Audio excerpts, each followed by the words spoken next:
Boa noite, bom dia ou boa tarde, não sei que hora vocês vão estar vendo essa aula. E o conteúdo de hoje vai ser sistema respiratório e o sistema circulatório. Então a gente vai ver as principais características de cada sistema desse. O sistema respiratório é o local onde ocorrem as trocas gasosas.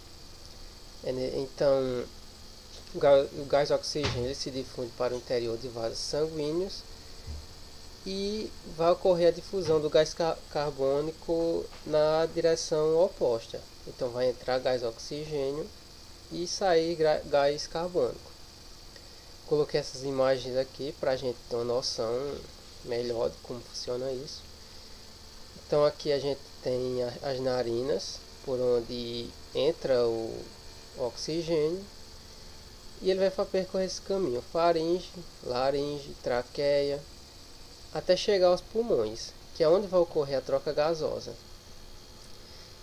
E essa troca gasosa vai ocorrer nos alvéolos pulmonares, que são essas estruturas que parecem umas bolsinhas que vão estar lá no final do sistema respiratório. Então, vindo para cá, para essa imagem aqui, para a gente entender melhor, a gente tem aqui a traqueia. Essa traqueia ela vai se ramificar e formar os brônquios. Esses brônquios eles se ramificam e vão formar bronquíolos. E esses bronquíolos eles mais uma vez se ramificam para formar os bronquíolos terminais. E só ao final desses bronquíolos terminais a gente vai ter os alvéolos.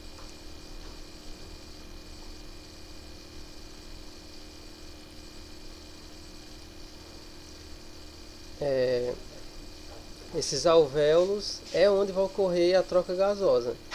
Então eles têm essas estruturas, eles têm basicamente esse formato aqui, e essas bolsinhas elas vão enxerdear, e vasos sanguíneos que vão estar em torno dos alvéolos vão permitir essa troca gasosa.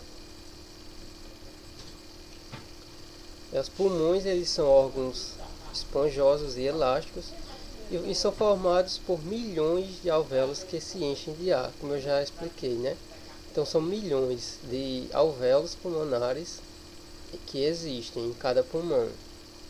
A gente até tem uma noção aqui, né, ao observar essa imagem, que cada pontinho amarelo desse está representando um alvéolo.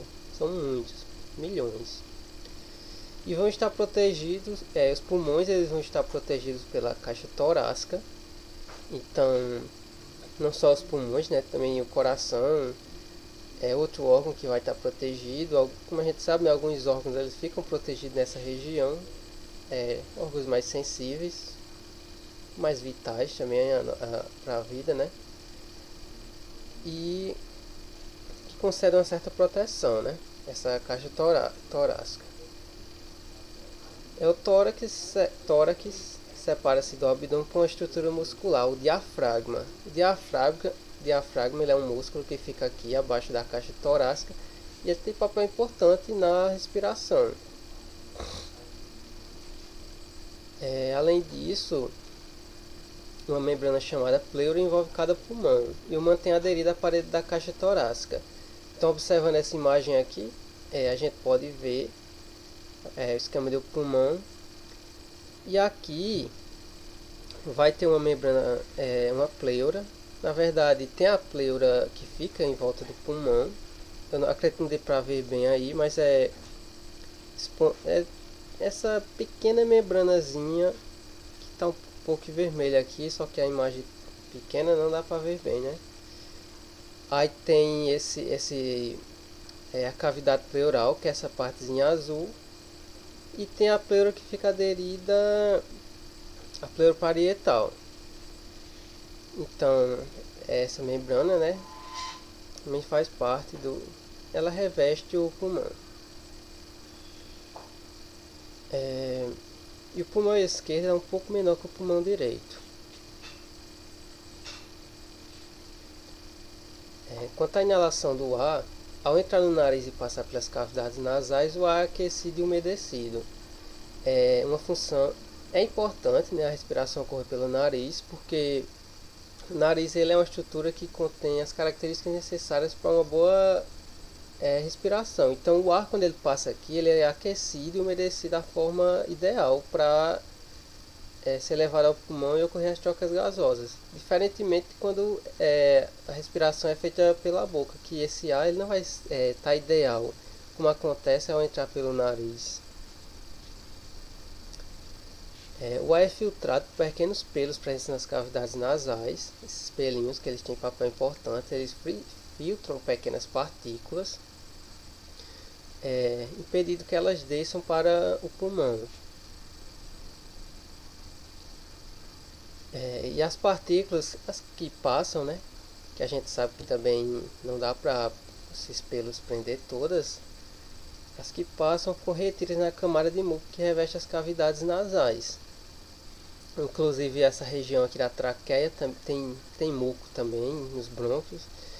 E as partículas que conseguem atravessar até aqui, elas ficam aderidas ao muco. E através de um processo, essa região ela consegue expelir essas partículas. Em vez de descer, esse muco ele é retornado para eliminar as partículas.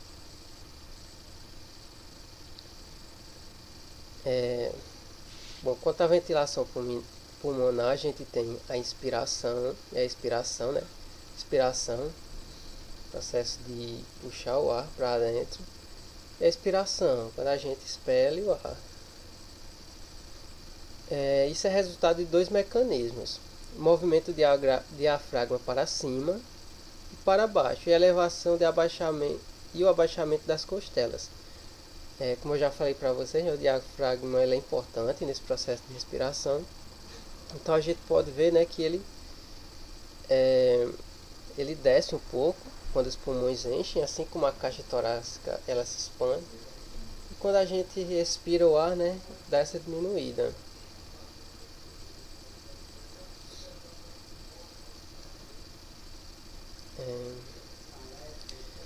E na expiração, os músculos responsáveis pela elevação das costelas relaxam. São músculos intercostais que também fazem parte desse processo. Então esse é o processo de ventilação. Quando a gente inspira, expande as costelas, o diafragma desce. Quando a gente expira, o diafragma ele dá essa contraída, as costelas também, dessa reduzida. Controle da ventilação pulmonar. Existe um controle, né? E essa ventilação ela pode ser controlada voluntariamente. Então, acho que todo mundo já percebeu isso, né? Que tipo, se eu quiser eu posso parar de respirar um pouco e depois respirar mais rápido ou mais vagarosamente. Só que não é um controle, é um controle limitado, né? Você não consegue parar de respirar, vou parar de respirar. Não tem como. Senão você ia morrer, né? Mas você involuntariamente vai voltar a respirar, mesmo que você tape seu nariz. E a manutenção da ventilação pulmonar é feita pelo controle respiratório, né? Como eu já falei, que exerce controle involuntário. Então foi o que eu acabei de explicar para vocês. É um processo involuntário. Apesar de você conseguir ter um certo limite de controle, é um processo involuntário. Quando a gente está dormindo, a gente está ali respirando. E esse centro respiratório ele localiza-se na medula oblonga, ou o bulbo, que é essa região aqui. Região do encéfalo que se comunica com a medula espinhal. Então é daí que sai esse controle da respiração. O sangue que chega aos pulmões ele é pobre em gás oxigênio, pois é proveniente de órgãos e tecidos que já utilizaram na respiração celular. Então a gente tem um esquema aqui, né, mostrando esse processo. O sangue que sai lá de nossos tecidos ele vem pobre em oxigênio, pois esse oxigênio já foi utilizado e foi liberado gás carbônico. E aí ao chegar nos alvéolos pulmonares, ele passa bem próximo aqui. Pronto, nessa imagenzinha aqui a gente pode ver, né, como é que é estruturado isso. Então esses capilares eles estão em volta dos alvéolos pulmonares e o oxigênio acaba sendo difundido para dentro desses capilares, enquanto o CO2 ele é difundido para dentro dos alvéolos pulmonares e dessa forma ocorre a troca gasosa. Então, observando nessa imagem maior aqui, a gente tem aqui, ó, como pode ver, tem O2 entrando aqui no pulmão e se ligando a hemoglobina que está dentro do capilar. Então ele se difundiu para dentro do capilar e da célula sanguínea aqui no caso, e o CO2, né, está saindo. E esse é o processo que ocorre quando a gente inspira. Vai ocorrer a troca gasosa no pulmão e a gente respira o CO2.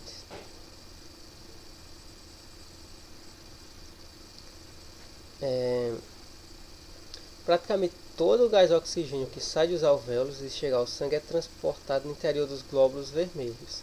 É como eu já vinha falando, né? O oxigênio ele vai entrar nessa célula sanguínea. E a hemoglobina é uma proteína que apresenta sítio de ligação com o CO2. Então, essa hemácia, ela é uma célula anucleada. Ela, quando jovem, tem o núcleo, mas ela perde esse núcleo e contém grande quantidade de hemoglobina. E essa hemoglobina ela tem afinidade com o CO2. Então, o CO2 ele vai entrar e se ligar na hemoglobina, vai ser transferido para outras regiões, diferentes regiões do corpo, e o oxigênio vai ser liberado para os nossos tecidos. Então esse é o mecanismo de respiração. É como ocorre, como a gente consegue respirar. É assim que ocorrem as trocas gasosas. Bom, agora que a gente já entendeu como funciona o sistema respiratório, vamos ver agora um pouco sobre o sistema circulatório. O sistema circulatório é responsável pelo transporte de sangue, oxigênio e nutrientes para todo o corpo. Ele vai ser formado pelo coração e vasos sanguíneos, que no caso são veias, artérias, capilares.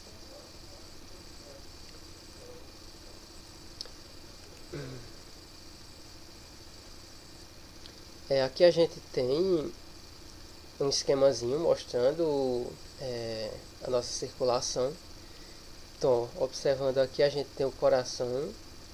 Nessa parte do coração está mostrando o sangue oxigenado, né, rico em oxigênio no caso.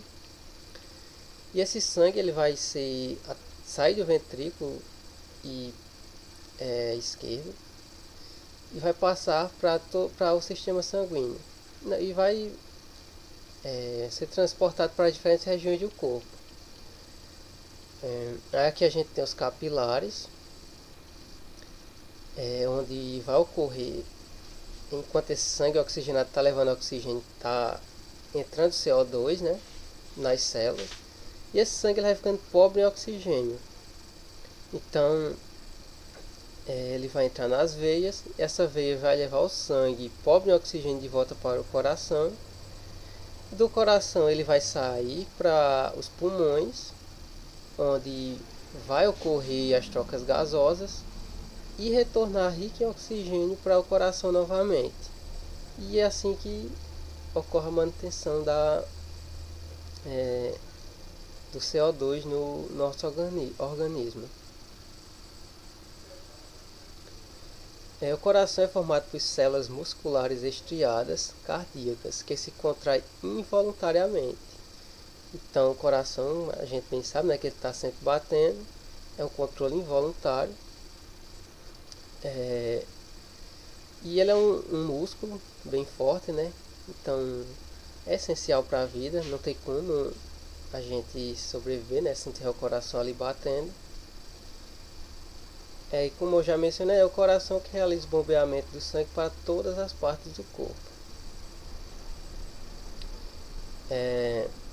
Nos mamíferos, o coração apresenta 4 cavidades, 2 átrios e 2 ventrículos. Então, como a gente pode ver aqui, tem a parte de cima aqui são os átrios e aqui o ventrículo. Os batimentos cardíacos resultam da contração dos átrios, que se chama sístole atrial, quando o coração se contrai, ou seja, com essa contração, está mostrando na imagem aqui, de fechar, seguida da contração dos ventrículos, sístole ventricular. Então, como a gente pode ver aqui, né, o coração ele contrai o ventrículo, depois contrai os átrios, depois contrai os ventrículos.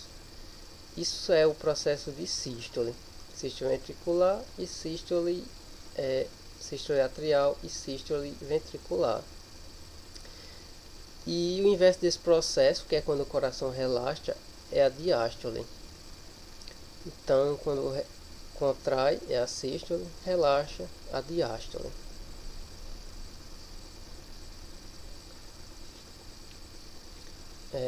Os vasos sanguíneos eles vão estar divididos em 3, né?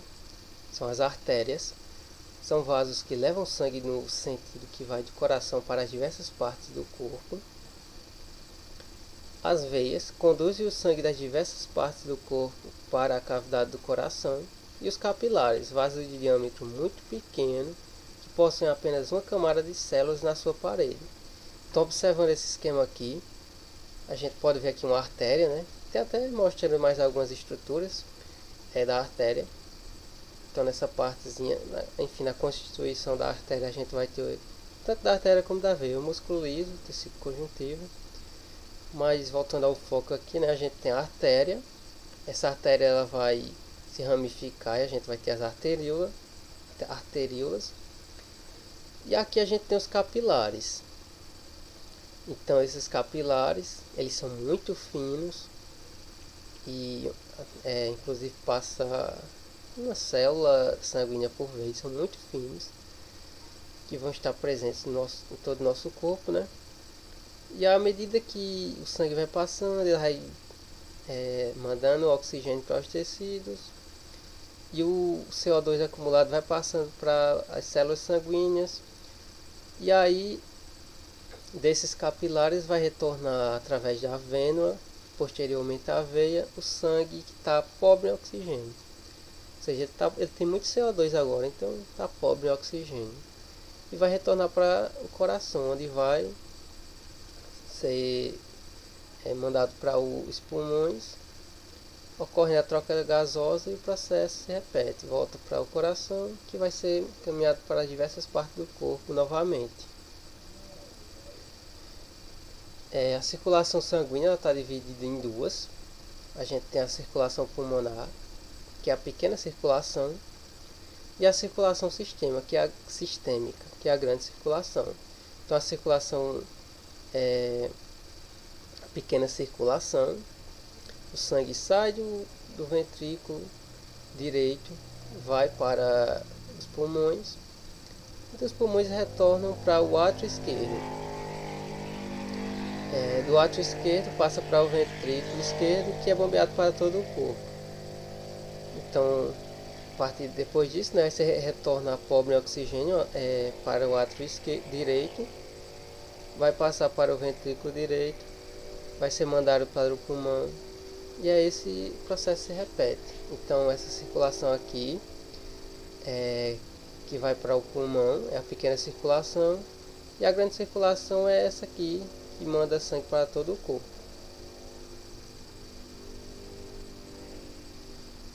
Quanto à constituição do sangue, ele vai ser constituído pelo plasma, uma solução de proteínas e sais minerais dissolvidos em água. A maior parte do plasma é constituída por água. E o sangue ele também contém os elementos figurados, glóbulos vermelhos, glóbulos brancos, que no caso os glóbulos brancos são as células de defesa, e plaquetas. Os glóbulos vermelhos a gente sabe que são essas hemácias, né? Então essa é a constituição do sangue, plasma e elementos figurados. Então, observando a imagem aqui, né? Só para ter uma noção, a gente tem aqui a hemácia, leucócitos, que são células de defesa, existem vários tipos, e as plaquetas. E também vai ter o plasma, né? Essa é a constituição sanguínea. Além da circulação sanguínea, a gente tem a circulação linfática. Ela está presente em praticamente todo o corpo e vai transportar a linfa. Então, como a gente pode ver aqui, né? Esses pontinhos aqui, essa circulação, vamos dizer assim, branca, ela, um pouco amarela, né? Está representando a circulação linfática.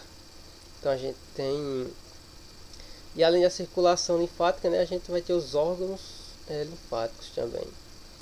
Entre eles, enfim, são eles o timo, o baço, a tonsila palatina, ou seja, a amígdala. Os capilares linfáticos são vasos muito finos que retiram dos tecidos o excesso de líquido intersticial, o que acaba impedindo a ocorrência de inchaço em tecidos do corpo. Enfim, como eu já mencionei, né, a gente vai ter os órgãos linfóides, também vai ter os linfonodos, são esses pontinhos maiores aqui. E nesses linfonodos, no sistema linfático também vai haver células de defesa, né, que ajudam a proteção do organismo. Isso acaba por ser, principalmente nessa região, vai ser encontrada a célula de defesa, principalmente nos linfonodos, que eles funcionam até como um filtro dessa linfa que vem e passa por aqui, né, para filtrar partículas indesejadas, estranhas ao organismo. Depois essa linfa vai ser direcionada para a veia, entrando na circulação sanguínea.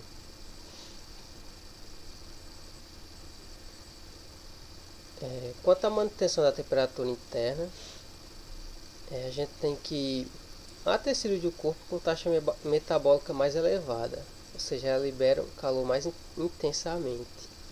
Então esse calor que é liberado em algumas partes de forma mais intensa, através da circulação, né, ele é transportado para diferentes regiões do corpo. O hipotálamo, ele comanda a manutenção da temperatura interna. Então, como é que ocorre esse comando, né?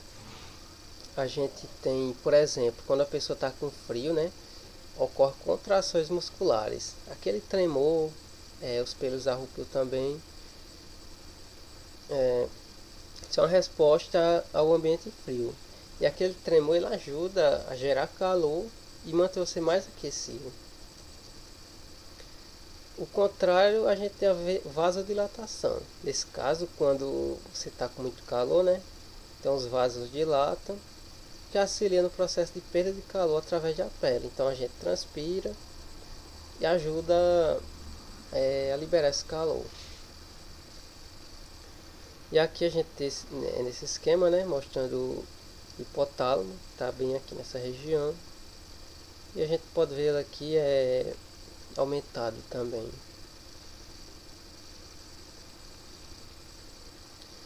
Então a aula de hoje é essa. Espero que eu tenha tirado todas as dúvidas de vocês, né? E qualquer coisa é só entrar em contato.